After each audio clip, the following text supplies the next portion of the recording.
McKinley Morganfield. You might not know the name, but you know the legend, Muddy Waters. Born on a Mississippi plantation in 1913, Muddy Waters lived the blues. He soaked up the music of the Delta, learning from legends like Robert Johnson and Son House. His voice, deep and resonant like the Mississippi River itself, carried the pain and the hope of generations of Black Americans. Muddy Waters' journey took him north to Chicago in 1943. The Great Migration saw thousands of Black Southerners, including many blues musicians, move to northern cities for opportunity. Muddy Waters wasn't just chasing a better life, he was bringing the blues to a new audience. Chicago, in the 1940s, was a melting pot of cultures and sounds. Muddy Waters plugged in his guitar, cranked up the volume, and electrified the blues. He wasn't playing for sharecroppers in dusty juke joints anymore.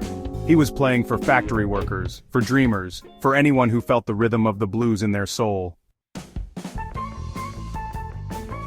Muddy Waters' music was raw, powerful, and undeniably urban. He kept the soul of Delta blues but infused it with the energy of the city. His slide guitar playing, honed on homemade instruments back in Mississippi, became a searing, electrifying force. He wasn't afraid to experiment. He added drums, bass, and harmonica to his band, creating a bigger, bolder sound that filled Chicago's clubs. His music wasn't just about personal struggles. It reflected the experiences of Black Americans in the post-war era, their hopes, their dreams, and their frustrations.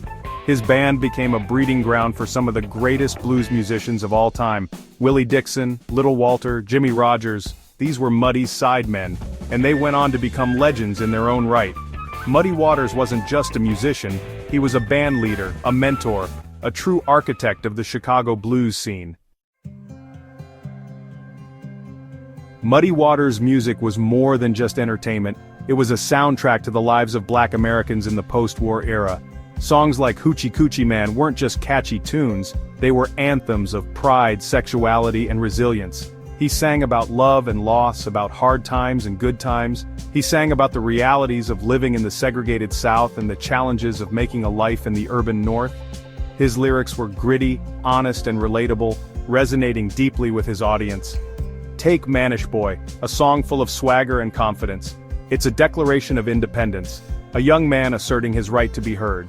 These songs weren't just about individual experiences, they reflected the collective spirit of Black America, striving for equality and recognition in a society that often denied them both.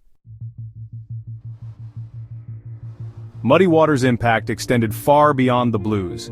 He was a bridge between the rural South and the urban North, between acoustic and electric, between the blues and the music that would come after.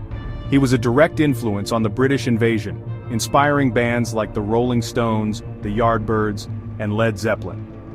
Without Muddy Waters, there's no rock and roll as we know it. His influence can be heard in the music of everyone from Chuck Berry to Jimi Hendrix to the White Stripes. He took the blues, a music born of struggle and hardship, and turned it into a global phenomenon. Muddy Waters passed away in 1983, but his music continues to inspire and influence musicians across genres. He left behind a legacy of innovation, passion, and raw talent that cemented his place as the true godfather of modern music. His voice, that deep, resonant voice that echoed the soul of the Delta, still speaks to us today, reminding us of the power of the blues and the enduring legacy of Muddy Waters.